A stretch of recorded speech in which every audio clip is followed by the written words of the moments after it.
Imagine living peacefully in a cabin surrounded by nature, only to find yourself in a nightmare because of a neighbor's obsession with rules that don't even make sense. This is the story of how one woman, let's call her Karen, tried to ruin my life over something as trivial as my lawn. But it gets worse, much worse. It all started when I moved into my cabin, seeking peace, tranquility, and an escape from the chaos of city life. The last thing I wanted was to get tangled up in neighborhood drama. But of course, things didn't go according to plan. My neighbor, Karen, who was a member of the Homeowners Association, HOA, took it upon herself to inspect everyone's lawns. I didn't have a pristine, perfectly manicured lawn. I'd prefer to let it grow a little wild, a little natural. But that wasn't enough for Karen. She started sending me notices demanding that I trim my grass and get rid of the unsightly weeds. I tried to ignore it. After all, it was my property, my land, my cabin, right? Well, Karen didn't take no for an answer.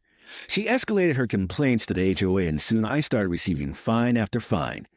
The final straw came when Karen actually called 911 on me, claiming I was violating HOA rules and threatening the neighborhood's aesthetic integrity. Yes, you heard that right. She tried to get me arrested because of my lawn. It didn't end there.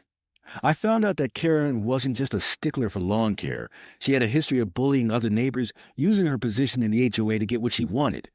And to make matters worse, the HOA backed her up, allowing her to run wild, unchecked. But the story doesn't end with me being dragged to jail over grass. I fought back. I contacted the local authorities, then a lawyer, and after a lengthy battle, the truth came out. My cabin wasn't the only one Karen had targeted.